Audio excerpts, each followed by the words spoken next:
You're listening to Thursday Night AMP on the Angry Marks Podcast Network.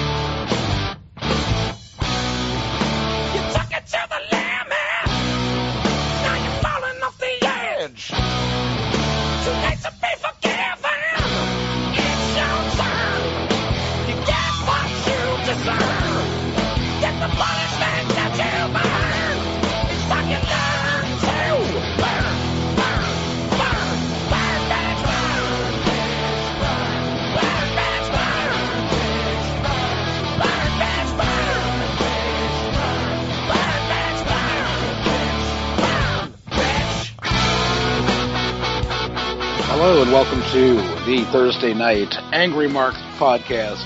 Conspicuous by his absence tonight is Stevie J, but filling in for him, I am the great Sudoku, and with me on the line we have, as always, the lovely and talented Abbey. Hey, everybody. Feeling like death warmed over tonight. And we also have Killer Kev. If he wants to jump in tonight, he's on the line with us too. Say hello to the folks out there, Kev. Hello, everybody. The Burrow page all out of... bright-eyed and bushy-tailed, and I feel like death warmed over. Yeah, surprisingly, for waking up at 4:45 this morning, I am just quite amped tonight for the AMP podcast because there was a lot that went on in New Japan this morning, a lot that went on even before the New Japan Cup started. Hey, Abbey. Hey, before we get there, I just want to say, Abby, I know you're feeling bad right now, but just realize you look a lot better than Tammy Sitch right now. If I could be in a casket and I'd still look better than her skanky ass. Okay, gotcha. Alrighty. Oh, I love the Tammy Lynn Sitch hate coming from you, Abby. That is beautiful, wonderful stuff there. Let that vitriol just flow. She gives women a bad name. She gives skanks a bad name. She gives humanity a bad name. She gives bitches a bad name. There you go. We could make a whole podcast about the shit she gives a bad name to. Oh, there's a Bon Jovi reference to be made in there somewhere, but I'm not going to make it because I would like to talk some New Japan and throw things over to Abby for a bit, talk about some of the stuff that went on even prior to the matches starting tonight. There were, two big things that happened before the card even started tonight? There were 4 big things that were announced by the New Japan president, or one of the presidents of New Japan before the card even started. The first thing was the Lionsgate project. They're going to expand that out to promotions all around the world to bring in new young talent. So instead of having, I guess, just one show for Lionsgate, it's going to be a quarterly deal now where they bring in new talent for each and every show. Which is kind of a good way to work it. NXT hasn't suffered from overexposure like a lot of the other WWE products do, but WWE definitely has just way too much programming. But having something like this quarterly kind of keeps it fresh and leaves you wanting more and leaves you looking forward to it. So it's not going to suffer from burnout. And I like that they're doing it semi-regularly, but it's not going to be a monthly thing. It's just going to be quarterly. Yeah, but they're going to need to promote it in the right way so that we know who's on the card and we know where they're coming from and, so that it's not like we're sitting there scratching our heads like, who are these people in the ring? Who are these Noah Young Lions that I've never seen before? Exactly. Well, I did know who Taiji Ishimori was. I had seen him before, all 3'6" of him, so I had heard of him, but yeah, a lot of the other guys were not. But yeah, it would be nice to do some vignette packages for them, video packages here and there, maybe even press conferences. But yeah, promotion would be good, bringing in guys from other promotions like CMLL, and yeah, promoting those guys too would be good. Heck, maybe even bringing in some guys from ROH, but we're kind of getting ahead of ourselves here. Let's see, that was the first thing. The second thing was the official announcement that Michael Elgin has signed with New Japan Pro Wrestling. Not only has Michael Elgin signed, but they're no longer doing their 1-year deals. He actually signed a 2-year deal. Is that correct? Yes, he did. He signed a 2-year deal. We all kind of knew about this because it broke right after the Valentine's Day show. But this was the official announcement from New Japan that he had signed. Now it is official, and he was not the only one that had signed a deal with New Japan. No, the third announcement was Shibata, who has been a freelancer up until this point, which a lot of people aren't aware of. He had not signed a contract with New Japan. And this morning he got in the ring and said, since everybody has left, there have been too many people leaving, and I want to, make a promise and a pledge to New Japan. And he signed a contract with them in the middle of the ring this morning before the show started. Was the length of the contract disclosed? I don't think so. I don't remember it being disclosed, but I'm guessing it's a 2-year, just like Elgin's. Hopefully. I mean, it's mighty nice of you to sign a contract there, Shibata, especially when you're holding one of the titles, the never open weight title. But it is good that we have two solid competitors who can compete, in that never open weight division, or even if they wanted to go for, say, the Intercontinental title, I could see both Elgin and Shibata legitimately contending for either one of those two titles. Mm-hmm. And then the fourth announcement was the return of the Super J Cup this August. Which is kind of a big deal because the Super J Cup doesn't happen every year. This happens once in a blue moon. We've had one in 1994 that Wild Pegasus, Chris Benoit won. We had one in 1995 where everybody remembers the match between Lionheart and Wild Pegasus in the second round that Jushin Liger won. We had one in 2000 that, surprise, surprise, Jushin Liger won, but that one was pretty cool because we had names like Sema, Ricky Marvin, we had Curryman, the Great Sasuke, Kasayashi, Jushin Liger, Tiger Mask, Men's Teo, Gran Hamada, Ricky Fuji in that 2000 Cup. We had some ones in 2000 and 2009 that Naomichi Marufuji of Noah has won, but the interesting one in 2009 was that Prince Devitt made it all the way to the finals, and that was the last one that happened. Yeah, and they announced that there's going to be competitors from Ring of Honor in New Japan, Noah, CMLL, Dragon Gate, Suzuki-gun, Kai-en-Tai Dojo, 0-1. 0-1. And then a promotion I've never heard of called Ryukyu Dragon Pro Wrestling. I've never heard of them. Well, I've heard of them, but I don't know anything about them. I wonder if they do any Poseidon Adventure splash matches in Ryukyu Dragon Pro Wrestling. Okay, I vote right now that there are no rubber duckies and there are no plungers allowed in the Super J Cup this year. None. No rubber duckies, no plungers. What about no bubble guns? Riding cows.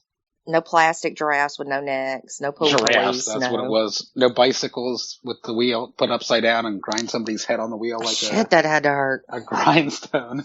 Yeah, if you don't know what we're talking about out there, Angry Marks, just Google search for Poseidon Adventure Splash Match. It is one of the most bizarre wrestling matches you'll ever see. It happened in Big Japan. It's not your typical wrestling match. It is really strange. It's like fun day at a water park with a bunch of crazy Japanese folks and ponchos and squid ink. Yeah, squid ink. And yeah, if you're a fan of male buttocks, there's a ton of male buttocks that are shown during the match too. So if that is your cup of tea, then that is your cup of tea. But yeah, I digress. We are talking about the upcoming Super J Cup that's going to start the day before my birthday on August the 21st. So I'm definitely looking forward to that. That is a great birthday present to get. Yeah, we were talking before we went on the air about the weight class. I'm not sure what they set the weight class at, but I remember as soon as I heard this announcement, my first thought when seeing CMLL was in there was saying, I really hope that Barbaro Cavernario gets to be in the Super J Cup because he was fantastic last year at Best of the Super Juniors. That's the first that I had seen of him, and he has just grown on the fans of New Japan since then. Yeah, he's so good. He's hilarious. And Taka's talking about Kai-en-Tai Dojo. I wouldn't mind seeing Taka Michinoku enter the tournament either. Well, he said this morning that he wasn't there for Suzuki-gun. He was there for Kai-en-Tai Dojo. So he might sneak in, he might not. Who knows? It'd be fun to see him. I haven't seen him in action in a while. But yeah, Dragon Gate guys, CMLL guys, Noah guys, your Taiji and Taichi guys, and El Desperado. We're talking about Suzuki-gun. I'm not real familiar with the 0-1 roster. You're a little more familiar with the Ring of Honor roster than I am. I guess Cheeseburger. Definitely Cheeseburger. How can I miss that? Yeah, Cheeseburger needs to make an appearance. Cheeseburger. And of course, Ring of Honor's got the top prospect tournament going on right now, and there's a guy in there named Leo Rush who's been really good. he might, if he wins the tournament, he might make it in there. Kyle O'Reilly, who made it to the finals of the Best of the Super Juniors last year, who really impressed me with his skills as a singles wrestler in that tournament. He's good. And I'm drawing a blank on the rest of the Ring of Honor roster. I'd love to see Rocky Romero in there. Boy, I'm like going through Roppongi Vice withdrawals because I have not seen them in so long. I'm going through the RPG Vice withdrawals too, and you had me thinking with Cheeseburger. It's like Cheeseburger could become like what Tomoaki Hanma is to the G1. That's what Cheeseburger could become to the Best of the Super Juniors and the Super J Cup. We just want Cheeseburger to win. Just one match. Just one. We'll be happy. Just have him beat somebody. Have him beat somebody and then have Jushin Liger come out, lift him up on his shoulders like he just won the whole tournament, but it's one match. That's all he needs to do is win one. But yeah, Cheeseburger is one of those guys that is hugely over with the NJPW crowd, as is Barbaro Cavernario. Oh, Dalton Castle too could be in it. He could. That I would enjoy seeing. Maybe Tanahashi will rip that gimmick off too. Oh, that son of a bitch just pisses me off. What we're talking about here is Tanahashi ripping off Moose's ROH gimmick. Tanahashi was in the main event of this card against Bad Luck Fale, and he was doing the Moose arm pump thing and, getting the crowd fired up with Moose's chant. And it's like, It's one thing when you're teaming with the guy. It's another thing when it's over and done and Moose is back over here. You are over there in Japan. Do not be doing that arm pump shit to get the crowd to chant ace for your sorry ponytail braid wearing self. No, it's just wrong. That I wasn't digging, but I would dig it if Moose would sign a deal with New Japan. I think he would be a good fit in New Japan's. Before the show, Kevin was asking me what I thought of Moose, and I said he was getting over with the New Japan fans. I think he would do well, kind of a la Michael Elgin. They really like their big, hulking, muscle-bound Westerners competing in the ring. Yeah, he would be a good fit, but I think he's tied to Ring of Honor for a little while longer. I mean, I'm sure we'll see him over there with the working relationship they have, but... And there was one other announcement prior to the start of the card. Did you want to hit on that at all, Abbey?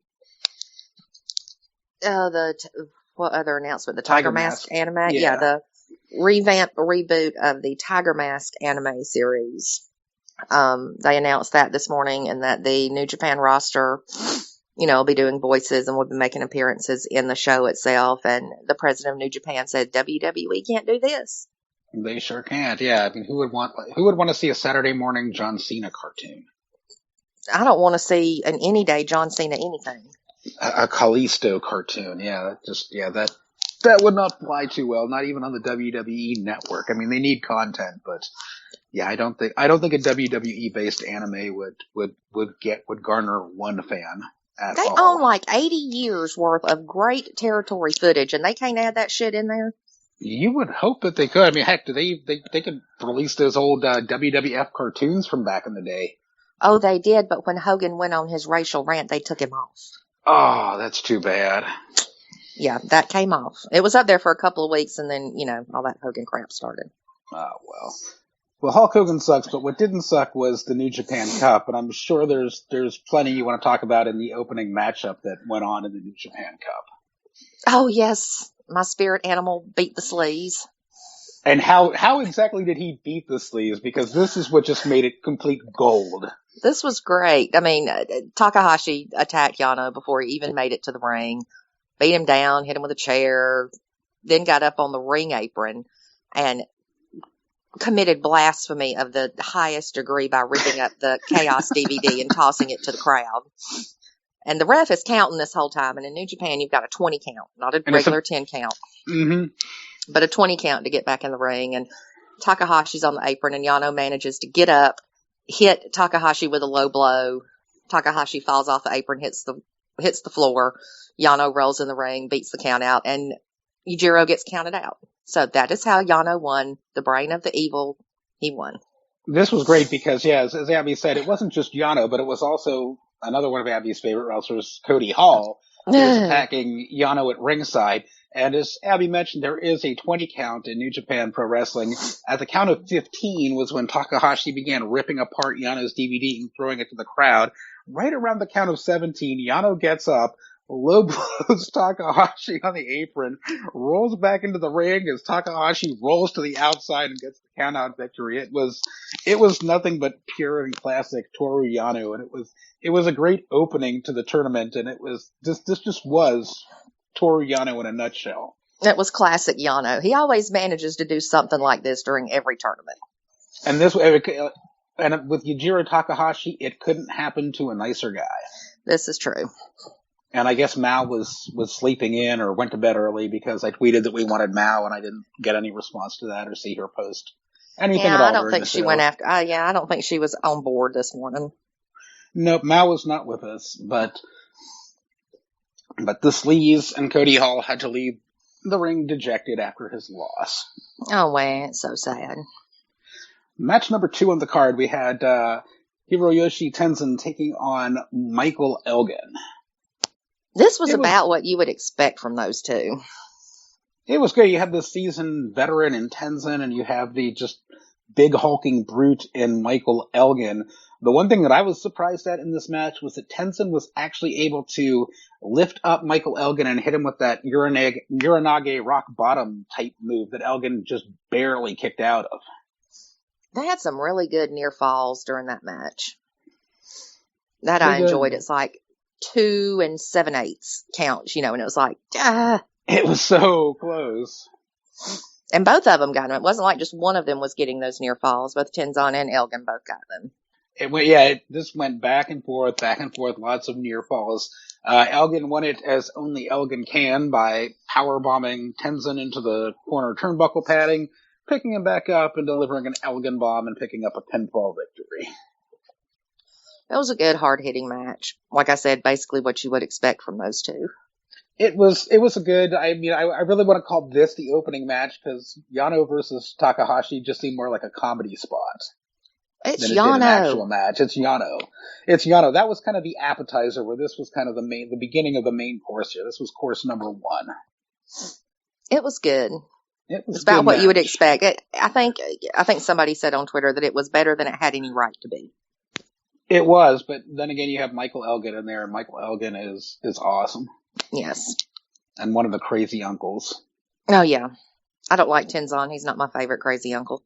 You like Kojima. We'll get to his match right after the next one we're going to talk about. We had Togi Makabe taking on Tama Tonga. Oh, I was going to cry so hard if Tama didn't win. And he did win, and he did. You want to talk about another one going back and forth and all the moves that Tama Tonga kicked out of all the near falls. There was a Northern Light suplex pin he kicked out of. There was a powerbomb pin he kicked out of. There was a German suplex pin he kicked out of, like right at the last conceivable second. It was a really good. It was a really good match. His speed and quickness and agility was a nice counter to Makabe's just brute. I don't even know what you call his style other than, crash and burn. Smash mouth. Yeah, I was going to go with smash mouth, but. And boy, early on in this match, Tama Tonga managed to lift Makabe up and drop him across the guardrail with like an F5 type maneuver, which was just sick looking. I love the bumps in New Japan. Oh, yeah. And the thing is, those guys can take it. Oh, especially a guy like Makabe. Yeah, Makabe is one tough son of a bitch. Definitely. And not only that, but we did have Tama Tonga paying tribute to Carl Anderson in this one near the finish, hitting Makabe with the gun stun and then following up with his head shrinker DDT to get the pinfall. But yeah, Twitter kind of erupted for a bit there going, oh my God, he hit the gun stun. Yes, we were very happy to see him pay homage to his departed Bullet Club brethren. Yeah, it was nice to see. It was nice to see the guns done. Nice to see Bullet Club still paying tribute to Bullet Club members who have left. Another one of those matches that was a little bit better than anybody thought it would be. It was, but then again, Tama Tonga is one of those guys that always seems to be able to elevate his game, to elevate his level of performance in big matches, or when they give him a chance to shine, he does. Yeah, he does, and he really I'm hoping he has a really good showing in this, so he might actually get a singles run somehow, some way. Well, let me pose this question to you then, Abby. Say, by some miracle, Tama Tonga wins this tournament outright. What title would you have him challenge for? I'd love to see him and Kenny Omega. Going for the IC title. Mm-hmm. I wouldn't want to see him with Shibata. I wouldn't want to see him with Shibata because Shibata would just kill him. But I think he and Kenny would have a great match. Does the Elite still consider themselves part of Bullet Club, or are they separate now, or what's the deal with the Elite and Bullet Club? I'm not sure. It's kind of a gray, murky area right now. Nobody's really clarified what the deal with that is. What it is.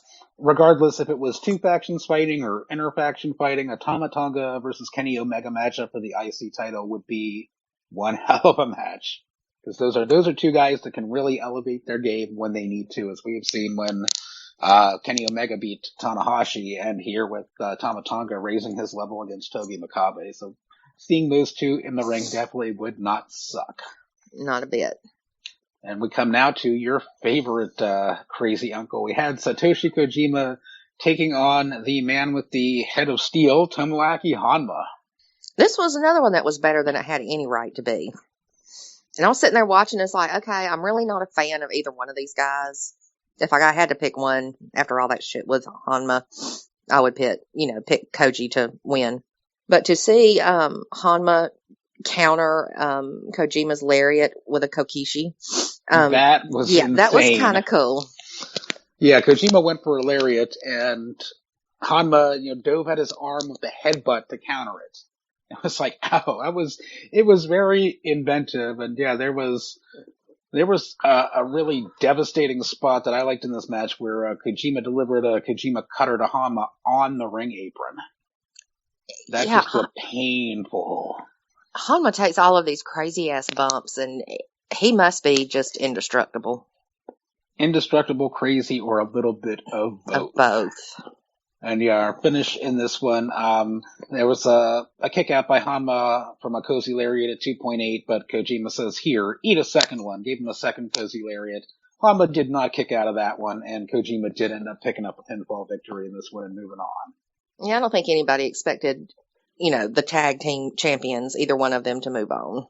No, and yeah, when you have Honma in a singles tournament, him winning a match is somewhat of a rarity. True. He does not do, Tomoaki Honma, for those not in the know, does not do very well in tournaments, and perhaps you'll get to see that again at the G1 Climax coming up this summer. Picking up one win, and you'd think he just won the whole tournament with Honmania running wild. Well, he beat Ishii. That was kind of a big deal. Yeah.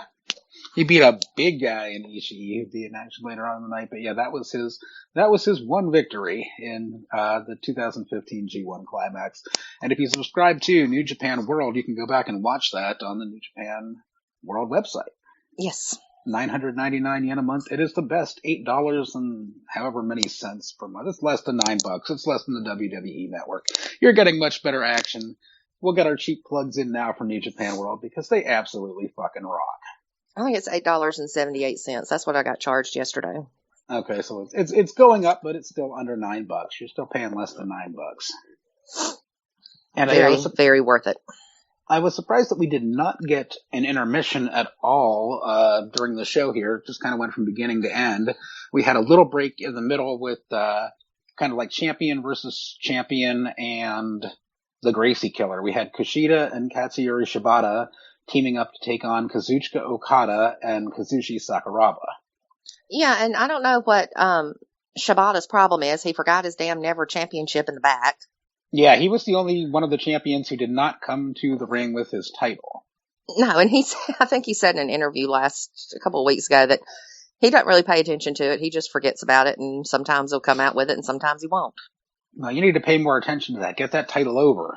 Yeah. That title can help get you over, and you can help get the title over. There's a symbiosis there that you need to work with, Mr. Shibata. Yeah, and I think now they're starting to tease Okada and Shibata. Especially in this match, the opening sequence was just amazing. Oh, yeah, especially when Okada did Nakamura's kind of, dragging the head down the stomach and backing off spot in the ropes. Shibata was not amused with that at all and just wailed on Okada for imitating his ex-Chaos stablemate there. Uh-huh. This was a good match. Interesting, a little bit odd in some places, but it was good. What I really liked in this one was the way that Kazushi Sakuraba and Kushida would counter and submit each other, put each other in submission holds, counter, submission, counter, submission. Uh-huh. It was the two of them, watching the two of them work, it it was fun to watch. And at one point, Kushida just out of nowhere, just not even looking at him, clocked Sakuraba with a Pele kick just out of left field. Mm-hmm. This was a decent match. We had Okada pinning Kushida with the Rainmaker, although the bigger story came after the finish of the match. Yes, Kushida was down and Shibata was somewhere, I don't know where. Saku was somewhere, I don't know where. But Okada got the microphone, and we had all heard that he was going to announce the new member of Chaos during the show tonight, or this morning. And he looked at Kushida, and up on the big screen pops this guy that nobody really knew. And it was Will Ospreay. Progress guy, Rev Pro guy, amazing junior heavyweight. And he said he was coming for Kushi's title. So that's going to be interesting to see. Not only Will Ospreay coming in to challenge Kushida for his IWGP Junior Heavyweight title, but to see Will Ospreay in New Japan as part of Chaos, which was, we knew he was coming into New Japan, but him joining Chaos was a complete surprise. Yeah, I know. Chaos just went international with that move, to pardon a phrase from Shelley Deathlock. Well, they already had, I guess they did. I mean, they were already international with Roppongi Vice, but now they're but they're not technically more. Official members. They're not? No, they're not. How are they not officially members of Chaos when they're in Chaos? They're not officially named members of Chaos, though. Kind of like Sakuraba. Yeah, he's kind of a guest member. Kind of a hanger-on. Yeah. Because, you see Sakuraba come out a lot, but yeah, it's like, to me, Roppongi Vice is just a part of Chaos, and that's just how it is. We all think they are, but, I mean, basically they are, but they've never been named as, hey, these guys are members of Chaos. No, hell, take them out for a beer there, Okada, and formally induct them, and yeah, get Rocky Romero and Trent Beretta back, too, because we miss them. We want to see them. Yeah. We want to see them back in New Japan. So that was kind of the big news, like halfway through the show. And as I said before, there was no intermission, which kind of struck me as odd. They just kind of ran this beginning to end, no intermission. Next match was an official New Japan Cup match. We had, one of the ornery uncles, Yuji Nagata, taking on Hirooki Goto. God, I wanted Goto to lose. I think everybody on Twitter and the internet and anyone who's a fan of New Japan Pro Wrestling who isn't related to Hirooki Goto wanted Goto to lose there. It seemed like Nagata was trying to either kick some sense into him or kill him, depending on what part of the match was going on. He kicked him pretty good. He put in a crippler crossface on him. He put that Fujiwara armbar on and went into full-on Nagata demon mode with the eyes rolled back into the back of his head, which is always fun to see. I always mark out for Demon Nagata. And then out of nowhere, Goto, ties him up like a pretzel and rolls him up for a pin. The way that I described it, this was a very unique roll-up pin. Goto puts Nagata into a figure four leg lock, and while he is still in the figure four leg lock, rolls him up into a pin. And that's how he beats Yuji Nagata in this match. It was bizarre. Yeah, it was not what any of us were expecting. No, yeah, we were kind of pulling for justice, and we kind of got a swerve, and yeah, if there's one guy that might actually benefit by being sent over to Noah, send Goto over to Noah. He's kind of floundering in New Japan. Yeah, we don't really like him anyway, so we won't miss him. Hey. Although the next two matches on the card were probably the two best of the night. We'll start off with Yoshihashi taking on Tetsuya Naito. And Abbey, you talk about matches that are better than they have a right being. This was a match that was so much better than it had any right to be. Oh, good Lord. Tacos had the match of the night. It was shocking. It was just so good. These guys worked so well together, had incredible chemistry in the ring together, worked flawlessly. And it was like, where the hell have you two been? You've been there, but these two haven't been there. Naito brought his A game. Yoshihashi stepped up his game to his A game. For as much as I shit on Tetsuya Naito, when he has an opponent who's working his ass off, Naito can elevate his game to work at that level. And they both worked at 110% in this match. It was a great, great match. Some of the spots that I liked in this one was early on in the match. Naito's up on the top turnbuckle. Yoshihashi nails him with a lariat that sends Naito tumbling from that top turnbuckle to the outside. Mm-hmm. Oh, thank you. Always nice to see Naito take a sick bump. Yoshihashi kicking out of an Avalanche Frankensteiner at about 2.5. That was pretty cool. Yoshihashi kicked out of Gloria. He was kicking out of everything that Naito was throwing at him. Yeah, it's kind of like I said, where has this Yoshihashi been? They bring him out every once in a while. They let him shine. He didn't win this one, but he shined. He did manage to kick out of, as I said, Gloria and an Avalanche Frankensteiner. Naito managed to kick out of a powerbomb pin with a flip bridge that Yoshihashi did, but in the end it was Naito going back to Destino and using that to finish Yoshihashi off in this match that just had so much going on in it, and it was so much better than it had any right to be. So if you go back and watch today's shows, if you haven't seen it yet, definitely check out Yoshihashi versus Tetsuya Naito. And very good match. Just Los Ingobernables were representing in terms of talent and entertaining matches. As the next match, we had Crushed Velvet himself, Evil, taking on the Stone Pitbull, the man with no neck, another member of Chaos, Tomohiro Ishii. What the hell is it with Evil these days? Does he visit, like, Party Central every, in between each show? Because today it was like he had the Crushed Velvet, the Plastic Sky, the laser hands, that vampire mouth guard thing, and then this big-ass fucking skull necklace around his neck. Yeah, there must be a Halloween store somewhere in Tokyo, or some city in Japan must have some kind of Halloween themed party store, or Dia de los Muertos store if they get into the Mexican holidays. But yeah, Evil came out looking just campy as he ever looks, with his eyeshadow and his crushed velvet and his props that he got from the dollar store. Yeah, that was just weird. It's like the first time he had the laser hands, it was cool, but now it's just getting old. Now it looks like he's trying to, give a PowerPoint presentation or something. There you go. He's gonna tell us all about that new Tiger Mask anime and how it's going to raise profits. Uh-huh. But this was just great. At all. This was awesome. There was like a fisherman's brainbuster that Evil nailed Ishii with, and I'm like, how is Ishii still alive after taking that bump? These two just threw everything they had at each other. There was a sit-out powerbomb that Evil hits Ishii with. He kicks out at 2.5. Oh, there was that sick. It was kind of like an over-under. It was like a half Nelson on one side and like a Cobra Clutch on the other side, and a German suplex from that position that Evil hit Ishii with. It just crumpled him. I mean, it looked like it just folded him in half like he was a piece of tinfoil. I mean, there were some sick bumps that Evil just threw Ishii across the ring with, and Ishii took.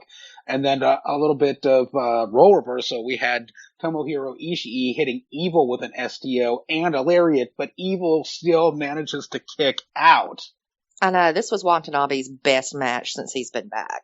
It was odd. It was cool to see Ishii use Evil's own finishing move against him. I liked seeing that, but yeah, Evil at the finish of this match kicked out of a dragon suplex, followed up by a lariat, but Ishii was like, whatever, here's your brain buster, go to sleep, and Ishii does end up getting the victory in this match. Which is very good. Yeah, Los Ingobernables really stepped up their game. Yeah, as you had said, this is Watanabe's best match since he has been back, and I wouldn't mind seeing a program between Evil and Ishii, seeing a feud develop and continue, because the way they worked in this match, I want to see more of that. Yeah, I was shocked that it was as good as it was, because I didn't expect that caliber of a match out of Evil. I didn't either, because we've seen Ishii. We know Ishii can go with guys like Makabe, with guys like Shibata. I mean, we've seen Ishii take on some of the best and rise to the occasion, and Evil just stepped up his game to another level today. Like, he was kind of a big surprise and a guy who stepped it up, and then Yoshihashi stepping it up too. Two guys that you wouldn't expect, but both of them put on match of the night candidates in the first round of the New Japan Cup. Definitely. And our main event of the evening, we have Bad Luck Fale, or Bad Racks Fale, taking on Hiroshi Tanahashi. Oh, good lord, stupid ass Tana. And what was so stupid about Tana in this match? What made him he's just stupid. That stupid ponytail and those stupid braids and that stupid hair, it just pisses me off. And that stupid moose chant. Yeah, I know. It's like, quit co-opting other people's stuff, to get yourself over. You're already over. You don't need to co-opt Moose's stuff. Yeah, leave Moose alone. Although I would have marked out big time if the fans just started chanting Moose instead of Ace. Yeah. That would have been great. But I mean, yeah, there were your typical Tana spots. We had the high fly flow cross body from the top turnbuckle to the outside. It's like, it was Tanahashi. We had an interesting move from Tanahashi where Bad Luck Fale was going for the Bad Luck Fall, but Tanahashi reversed it into a sling blade of sorts. Yeah, but Fale basically dominated this whole match. He did. Which kind of surprised me. He nearly cut Tanahashi in half with a spear in the match. That was a 6 spot. There was a German suplex. There were just so many things that went on in the match. And guess what, folks? John Cena did not end up winning this match. I didn't expect him to win. I didn't think he was going to go past the first round, but I was surprised he got as dominated as he did.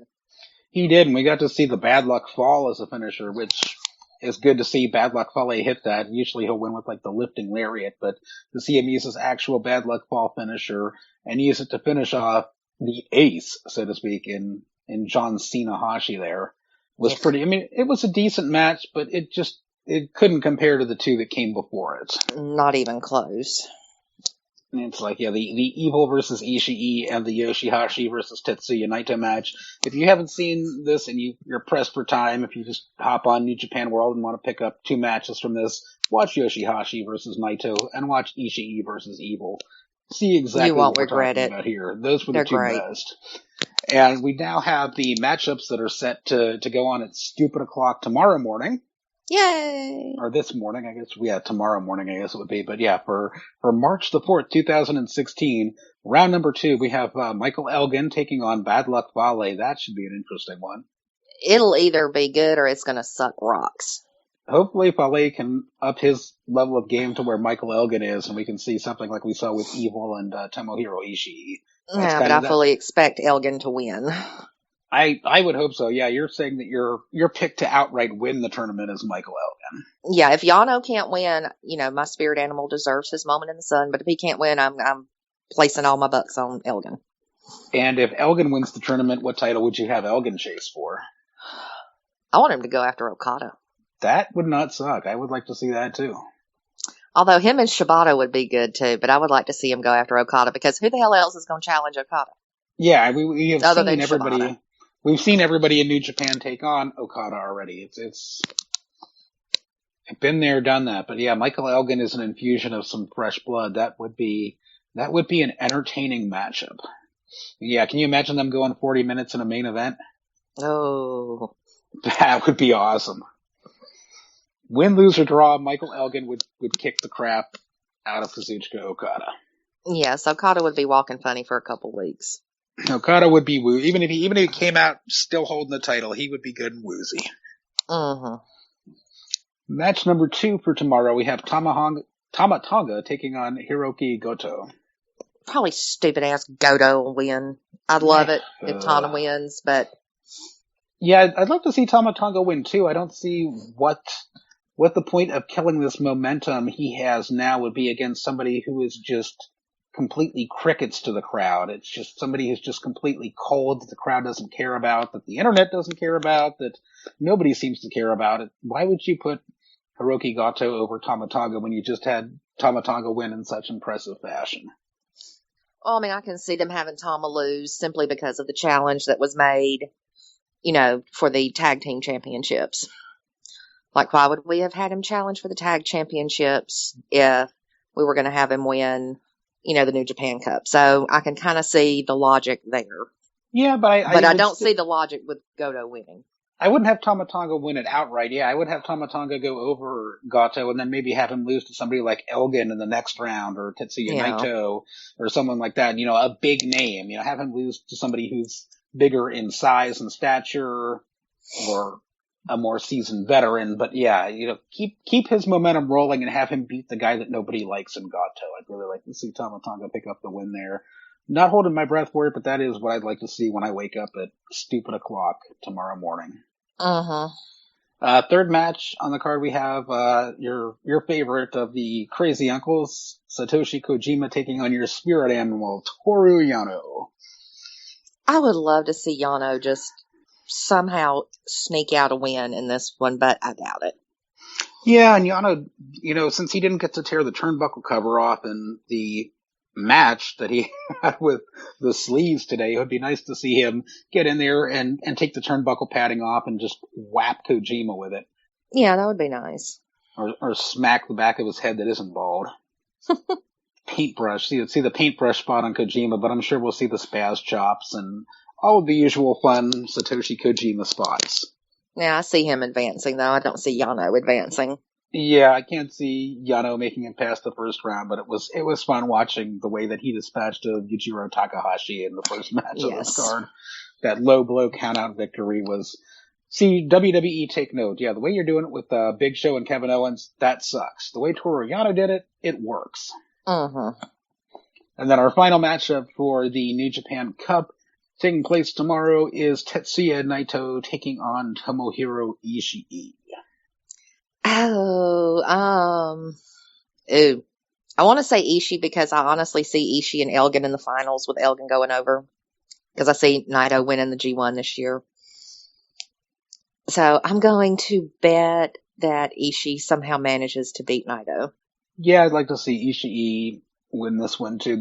This will be interesting to see if Naito can raise his game to the level that Ishii is. It's a better fit, I think, for Naito when he's in there with somebody who's got speed, quickness, and agility like Yoshihashi does. He works very well with guys who have that style. It will be interesting to see how he works with Ishii, who's a big contrast, who's a strong style, Stone Pitbull, punch you right in the nose type of guy. Uh-huh. But yeah, it's like, boy, some of the lariats that Ishii was throwing today, I'm surprised he didn't just lariat that eyeliner right off of Evil's face. That'd be a little bit difficult since it's so damn thick. Oh, he almost took Evil's head off a few times with lariats, but those are the matchups that I have listed tomorrow, and I don't see any There's nothing else new listed. information. Yeah, the match listing on New Japan's website, they have no other matches listed. I'm sure there will be some other matches, but we are guaranteed of those 4 matches tomorrow. It'll be interesting to see who comes out on top. Starting bright and early at 4:30 in the morning. So for all those who want to wake up and live tweet with us, head on over to Twitter, fire up New Japan World at stupid o'clock, and join in on the fun with your fellow English language tweeters. So we'll all be there. With trying to get our, blood caffeine level enough to last us through the day. Yeah, you gotta try some of that yerba mate type stuff. That'll hook you right up. Best herbal caffeine out there. Did you want to talk about WWE at all? I never want to talk about WWE. Well, I mean, what's there to talk about? They're keeping Reigns off television to try to get him over, which isn't going to work because everybody. Which they tried doing at the Royal Rumble. They tried keeping him off of that too. I had wanted to talk about The Undertaker. What was the deal with him? Well, number one, his entrance took longer than anything he had to say in the ring. Number two, he comes to the ring and tells Vince that the blood of Shane McMahon is going to be on Vince's hands and not his. It's like, hello, Vince McMahon wants Shane's blood on his hands. I know, it didn't make any sense. It's like, you know what I do in these matches. And Vince should have just completely played up the Mr. McMahon character and like, you're damn right, I know what you do in these matches, and that's what I want you to do. I want Shane carried out on a stretcher or something like that. It didn't make any sense. I mean, all of that build up for 5 minutes. And actually, not even 5 minutes of Undertaker, but about 30 seconds of Undertaker. 5 minutes of entrance, and then, 30 seconds of mic work.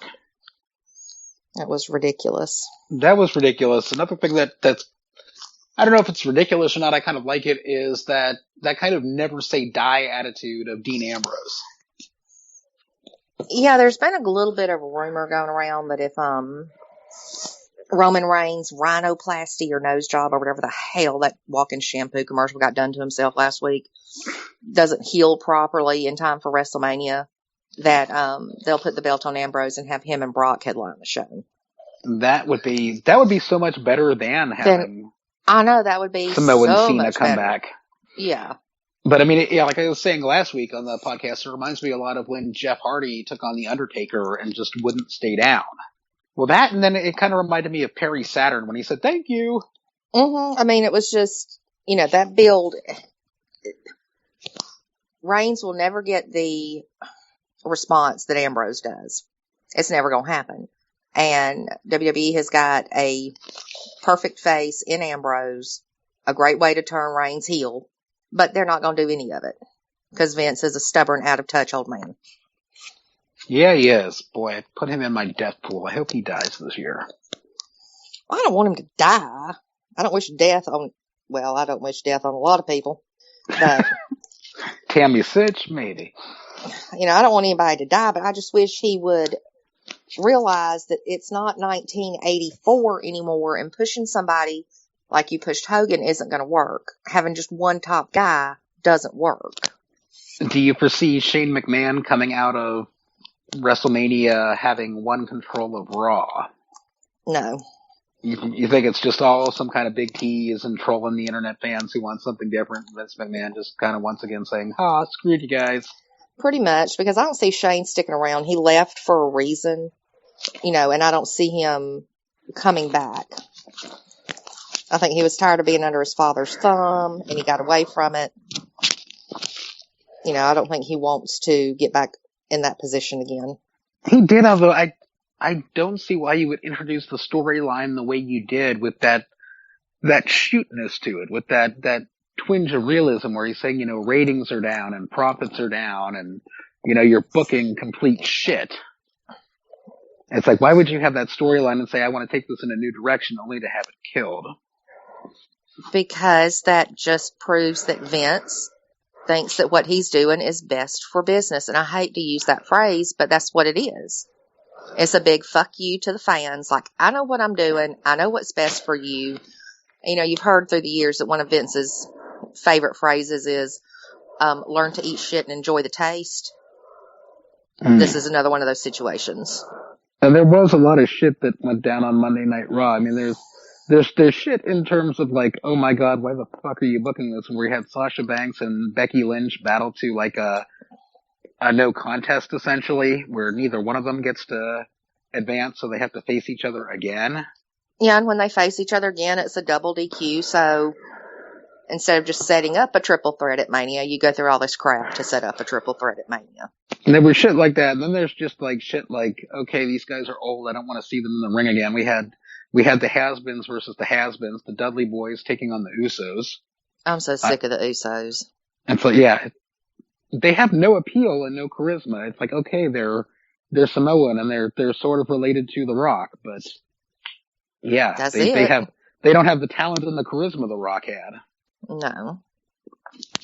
I mean, that was just kind of boring to watch. Didn't we have like Natty just like shilling for Subway or something on Raw too?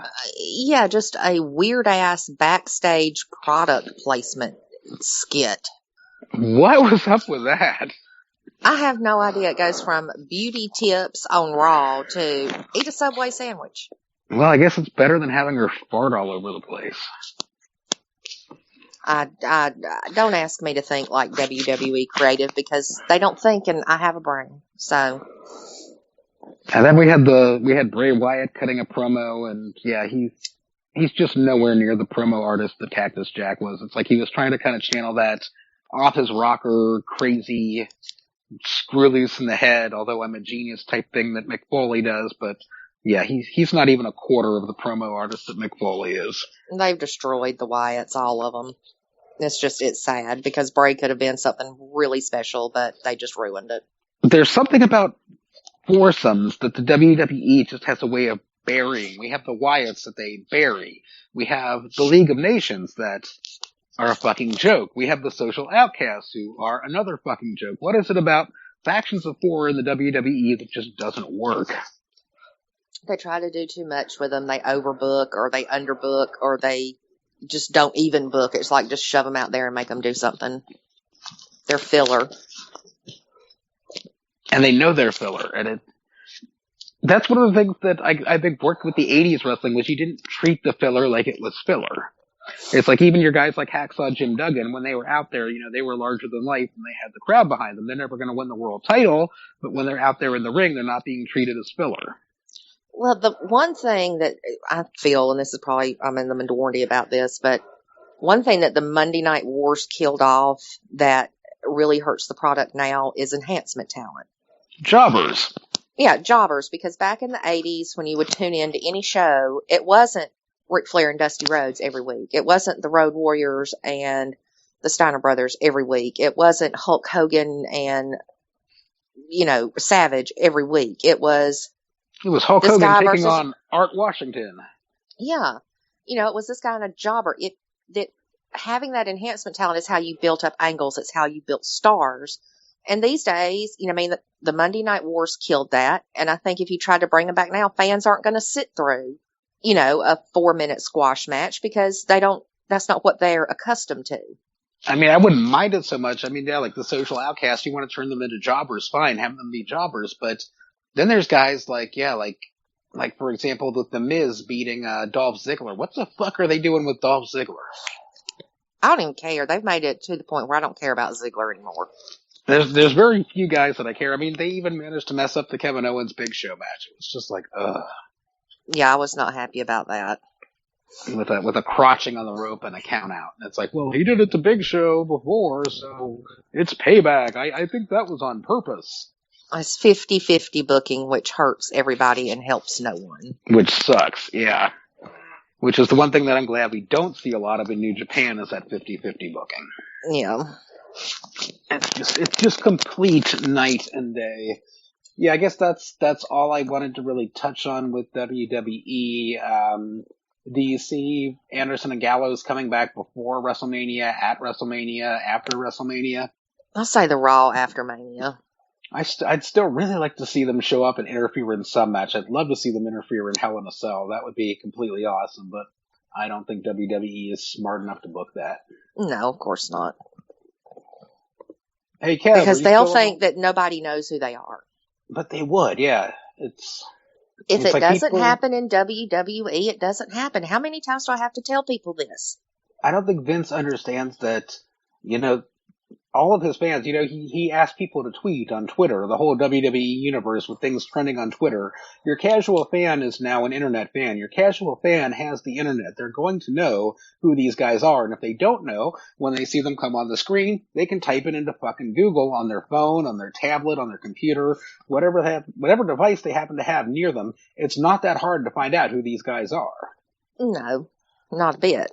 And I think that's kind of one of the mentalities that the WWE gets wrong too, is kind of catering to the fans and making sure they always know what's going on. It's like one of the things that was kind of nice in the Monday Night Wars era was it was kind of miss a day, miss a lot. They didn't recap a lot of stuff. Now with these 3-hour Raws, we have throwbacks, every hour to what happened in the first hour and what happened in the last match.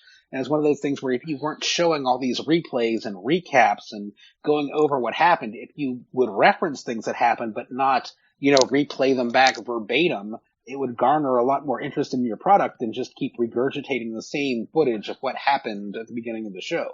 Uh-huh.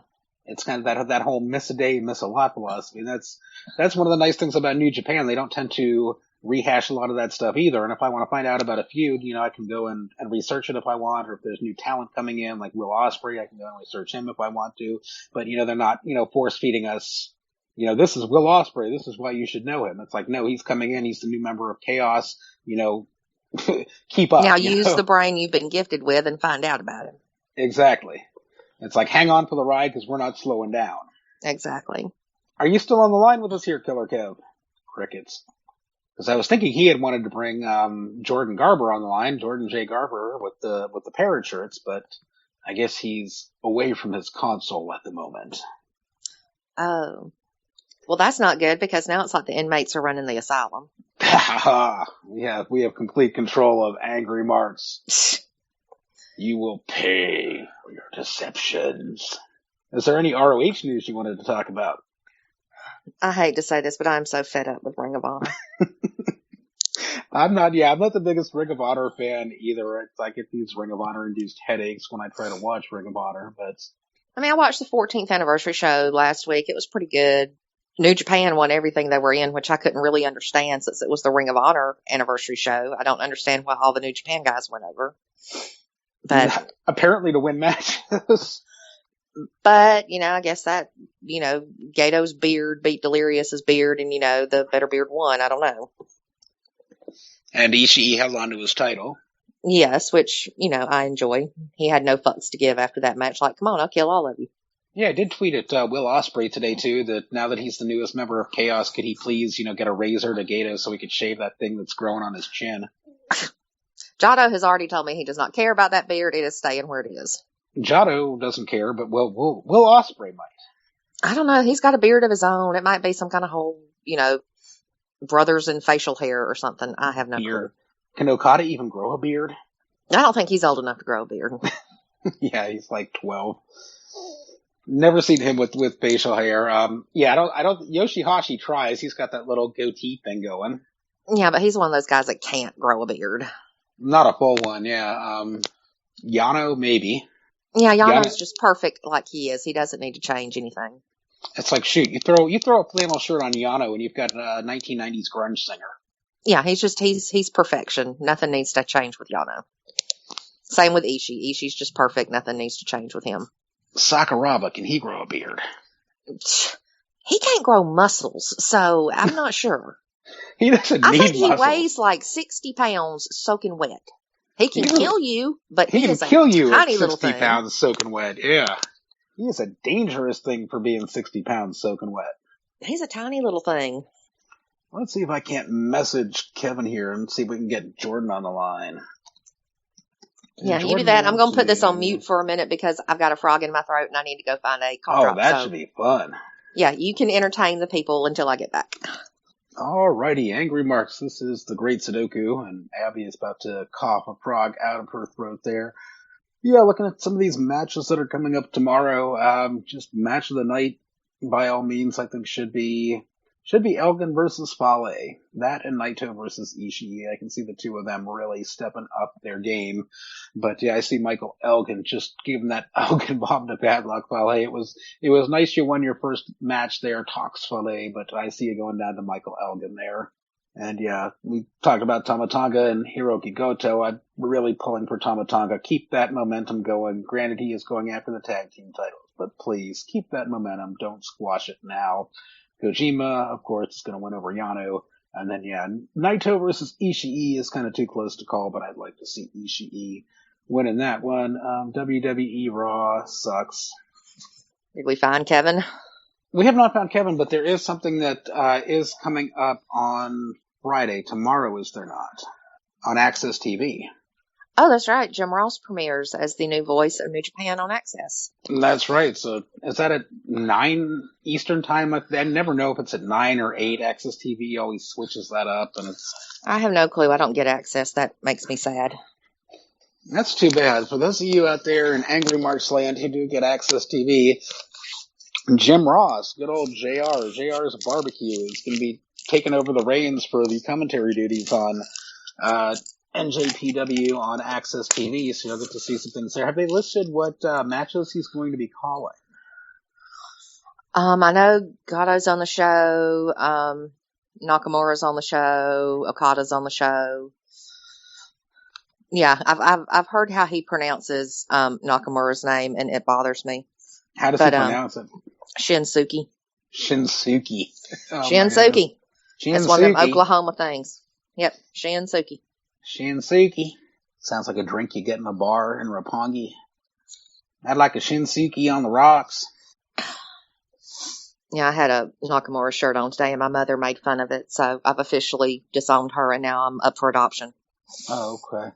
I have not made my custom Nakamura shirt. It's like I've had the iron-on stuff cut out for like months now. I just need to get a shirt and make one. And now that he's left New Japan, it's about high time I made my own custom Nakamura shirt.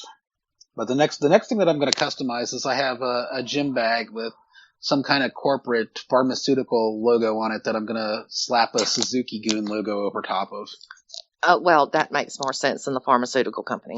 Exactly. I don't know.